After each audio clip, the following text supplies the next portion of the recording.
पिछले क्वेश्चन में हमने ये देखा था कि बैड डेट्स गिवन था, फिर भी हमने बैड डेट्स की एंट्री नहीं की क्योंकि डेल क्रेडिट कमीशन भी गिवन था। तो आज के क्वेश्चन में देखेंगे कि अगर बैड डेट्स गिवन हो तो उसकी एंट्री क्या करते हैं। बाकी सारे का सारा क्वेश्चन वैसा ही है जो आपने ऑलरेडी पढ़ा हो। तो देखें question, Rizwan of Gujranwala send 100 swing machine to Aslam of Hong Kong at invoice price of rupees 800 per machine। कहता है जो बिल बना के उसने भेजा है वो 800 रुपये पर मशीन के हिसाब से सेंड किया है और 100 स्विंग मशीन है, यानी 100 सिलाई मशीन सेंड की है असलम को। तो असलम होगा कॉन्साइनी, तो जहां जहां कॉन्साइनी नेम आना था उसकी जगह हम असलम का नाम लिखेंगे। तो एंट्री देखें, पहली आ जाएगी हमारे पास गुड सेंड करने की, consignment account to goods sent on consignment account, और नरेशन आ जाएगी goods sent to agent। Amount है इसकी देखें 100 मशीन थी तो 100 को मल्टीप्लाई करेंगे हम 800 से, तो 80,000 से एंट्री आ जाएगी डेबिट में भी और क्रेडिट में। नेक्स्ट देखते हैं, तो फिर उसने कहा है the consignor paid 2000 for packing and dispatching charges. Pack करने के और डिस्पैच करने के चार्जेस हैं, यानी ये कंसाइनर के एक्सपेंस है, उसने खुद बता भी दिया है। 2000 तो कंसाइनर एक्सपेंस की एंट्री कर लेंगे, तो एंट्री आ जाएगी consignment account to cash account और नरेशन आ जाएगी कंसाइनर एक्सपेंस, अमाउंट है 2000। फिर Aslam immediately after receiving consignment accept a bill for rupees 40,000। उसने 40,000 रुपये का बिल एक्सेप्ट किया है। हम पिछले क्वेश्चंस में भी देख चुके हैं कि जब वो बिल एक्सेप्ट करता है तो ये एडवांस की एंट्री होती है, और एडवांस की एंट्री देखें 40,000 से करेंगे। Bill receivable account to Aslam's account और नरेशन आ जाएगी बिल रिसीव्ड एज एडवांस और अमाउंट है इसकी 40,000। आगे बढ़ते हैं। आफ्टर सम टाइम, कुछ टाइम के बाद, असलम रिपोर्टेड डैट, असलम ने ये बताया कि 80 machines were sold for 875 each. 80 machine बिक गई हैं और 875 की एक सेल हुई है, यानी 80 को मल्टीप्लाई कर देंगे 875 से और गुड सोल्ड की एंट्री करेंगे, और यहीं से अंदाजा हो जाएगा हमें कि 20 मशीन अनसोल्ड है, 20 मशीन सेल नहीं हुई। तो देखें दो एंट्रीज आ जाएंगी, एक तो गुड सोल्ड की आ जाएगी consignee name account to consignment, यानी Aslam account to consignment account good sold की। वैल्यू इसकी आएगी 80 सेल हो गई थी तो 80 मल्टीप्लाई बाय 875 और ये बन जाएगी वैल्यू 70,000। फिर साथ ही हम एंट्री कर देंगे अनसोल्ड गुड्स की, stock on consignment to consignment, और इसकी वैल्यू की हमेशा हम जगह छोड़ देते हैं और वो एंट्रीज करने के बाद वर्किंग करते हैं और फिर उस वर्किंग से वैल्यू यहाँ लिखा जाता है। आगे बढ़ते हैं। An expenses being on freight 3,000 on go down and 250 and insurance 500। तो तीन खर्चे कौनसाइनी ने बताए हैं उसको, यानी ये कौनसाइनी के एक्सपेंस होंगे और इन तीन में से जो फ्रेट है 3,000 का ये डायरेक्ट एक्सपेंस है। यानी जब अनसोल्ड गुड्स की वर्किंग करेंगे तब सिर्फ ये 3,000 लेकर जाएंगे, और अभी जब एंट्री करनी है तो इन तीनों एक्सपेंसेस को ऐड करके एंट्री करेंगे। तो देखें एंट्री आ जाएगी हमारे पास कंसाइनी एक्सपेंस की, consignment account to consignee name यानी असलम्स अकाउंट, और वैल्यू आ जाएगी हमारे पास इसकी 3750। ये वैल्यू किस तरह बनी है हमारे पास, 3,000 के एक्सपेंस से फ्रेट के, 250 इंश्योरेंस के थे और 500 I think so go down rent के थे। तो तीनों एक्सपेंसेस को जब ऐड कर लेंगे तो हमारे पास एंट्री आ जाएगी 3750। नेक्स्ट बढ़ते हैं आगे। तो कहता है Aslam is entitled to commission 9% sale. तो कमीशन की एंट्री करेंगे, सेल प्राइस का 9% लेंगे। तो देखें एंट्री हो जाएगी वही सेम कंसाइनी एक्सपेंस वाली होती है कमीशन की भी, consignment account to Aslam account, और वैल्यू आ जाएगी इसकी टोटल सेल हुई थी 70,000 की, तो 70,000 मल्टीप्लाई बाय 9 और डिवाइडेड बाय 100, तो वैल्यू आ जाएगी हमारे पास 6300। नेक्स्ट देखते हैं। फिर कहता है ड्यू टू इंसॉल्वेंसी, इंसॉल्वेंट हो गया उसका कस्टमर, एक कस्टमर जो था वो इंसॉल्वेंट हो गया, दिवालिया हो गया, who purchase 4 machine failed to buy anything. जिसने 4 मशीन खरीदी थी और उसने 1 रुपया भी अदा नहीं किया। याद रखिएगा, बैड डेट्स ऐसे नुकसान को कहते हैं जो सेल प्राइस पे होते हैं, यानी जितने की आप सेल करेंगे उतने ही पैसे रिकवर नहीं हुए ना। इट मींस जितने की सेल प्राइस होगी उतने से बैड डेट्स रिकॉर्ड। जिस तरह ये चार जो मशीन है जिसके पैसे हमें नहीं मिले, वो हमने 875 के हिसाब से सेल की होंगी। इसका मतलब 4 को मल्टीप्लाई करेंगे हम 875 से और उससे बैड डेट्स की एंट्री करेंगे।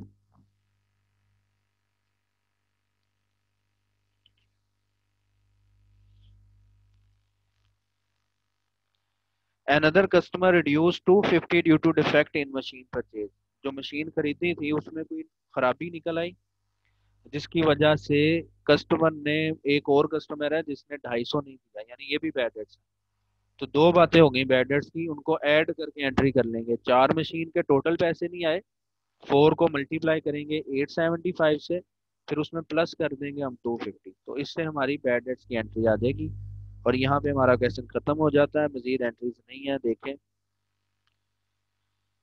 बैड डेट्स की एंट्री के बारे में हमने पढ़ा है, ये एक्चुअली सेल की एंट्री के उल्ट होता है। या हम ये कह सकते हैं कि इसकी एंट्री भी वैसे ही होती है जिस तरह कंसाइनी एक्सपेंस या कमीशन की एंट्री होती है। तो देखें, एंट्री आ जाएगी consignment account to Aslam's account, यानी कंसाइनी नेम अकाउंट, और नरेशन लिख देंगे बैड डेट्स रिकॉर्डेड। और बैड डेट्स की वैल्यू देखें, चार मशीन थी जिसके टोटल पैसे नहीं मिले, इसलिए 4 को मल्टीप्लाई करेंगे 875 से, और फिर उसमें प्लस कर देंगे 250, जो 250 एक मजीद कस्टमर ने पे नहीं किया था। तो ये वैल्यू बन जाएगी हमारे पास 3750 से बैड डेट्स की एंट्री कर लेंगे। तो यहाँ पे हमारे पास गिवन एंट्रीज खत्म हो गई थी। तो हमने पढ़ लिया है कि गिवन एंट्रीज खत्म होने के बाद दो एंट्रीज हमने एक्स्ट्रा करनी होती हैं। एक प्रॉफिट एंड लॉस की, जिसकी हम जगह छोड़ देते हैं, इसलिए मैंने दो लाइन छोड़ दी हैं। ये कंसाइनमेंट अकाउंट बनाने के बाद यहाँ एंट्री करें। और फिर क्लोजिंग एंट्री जो हमेशा होती है, good sent on consignment account to trading account, और उतनी वैल्यू से ही होती है जितने से हमने पहली एंट्री रिकॉर्ड की होती है। तो देखें, पहली एंट्री थी 80,000 से, तो ये भी आ जाएगी हमारे पास 80,000 से। अब नेक्स्ट देखते हैं,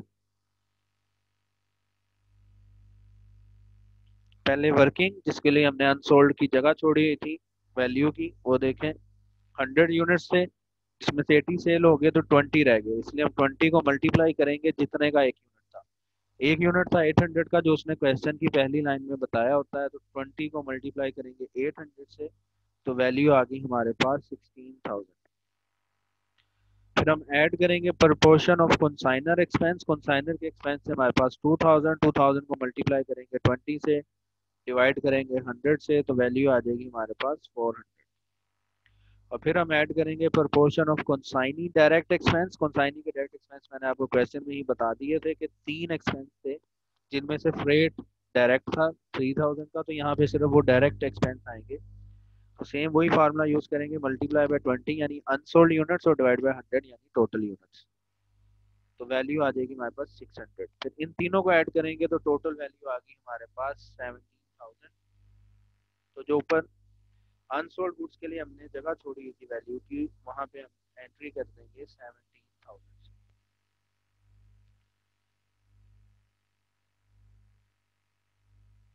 नेक्स्ट देखते हैं, फिर हमने अकाउंट बनाना है कंसाइनमेंट का अकाउंट, जिसकी लॉजिक हमने काफी दफा पढ़ ली है।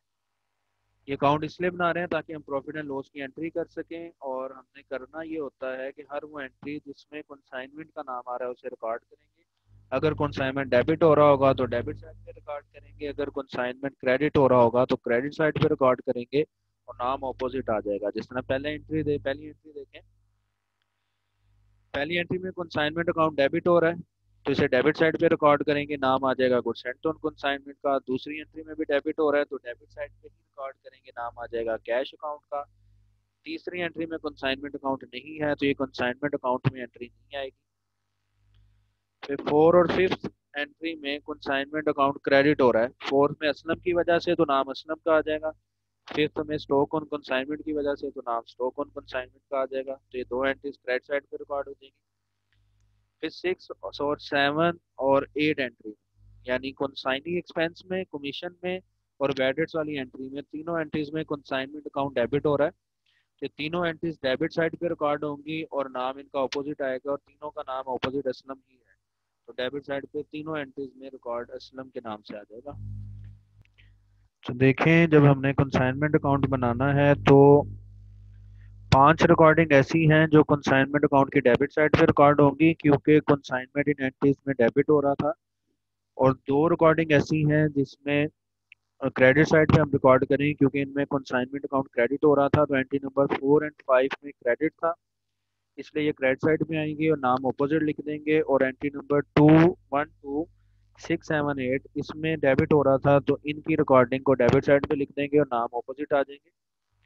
फिर टोटल करके देखें तो इस दफ़ा डेबिट साइड का टोटल बड़ा है जो आ जाता है 95,800, तो इस बड़े टोटल को दोनों तरफ लिखेंगे और फिर इस टोटल में से क्रेडिट वाली साइड का टोटल है जो बन जाता है 87,000 से माइनस करेंगे तो डिफरेंस आ जाएगा 8,800, और इसको हम लिखेंगे प्रॉफिट एंड लॉस के नाम से। इससे पहले आपने देखें जितने क्वेश्चंस किए थे उन क्वेश्चन में डिफरेंस डेबिट साइड पे निकलता था, यानी साइड पे आता था क्योंकि डेबिट साइड छोटी थी, लेकिन इस दफा इस डिफरेंस को हम क्रेडिट साइड पे लिखेंगे क्योंकि क्रेडिट साइड छोटी है, और जब हम इसकी एंट्री करेंगे तो उस एंट्री में कंसाइनमेंट अकाउंट को क्रेडिट करेंगे क्योंकि रूल हमने ये पढ़ा है कि जिस साइड पे डिफरेंस लिखते हैं अकाउंट को उसी साइड पे रिकॉर्ड करते हैं। तो इस दफा क्योंकि डिफरेंस क्रेडिट साइड पे निकला है, इसलिए देखें जब हम एंट्री करेंगे तो प्रॉफिट एंड लॉस अकाउंट को डेबिट करेंगे,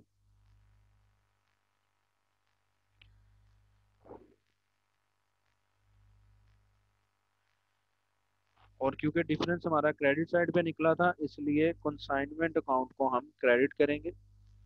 तो इस दफा ये एंट्री हो जाएगी हमारी profit and loss account debit to consignment account credit, और वैल्यू है इसकी हमारे पास जो डिफरेंस निकला था 8,800, डेबिट में भी आ जाएगा और क्रेडिट में भी आ जाएगा। अब रिक्वायरमेंट पढ़ के देखते हैं, तो उसने कहा हुआ है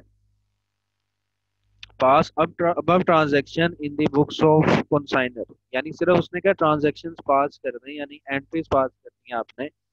तो इस क्वेश्चन में हमने फिर बाकी लेजर अकाउंट्स नहीं बनाने क्योंकि उसने बाकी लेजर अकाउंट्स भी नहीं मांगे हुए और अकाउंट सेटल की एंट्री भी नहीं थी, इसलिए कंसाइनिंग अकाउंट भी हम नहीं बनाएंगे। तो सिर्फ एक अकाउंट बनना था कंसाइनमेंट का अकाउंट जो हमने बना लिया है।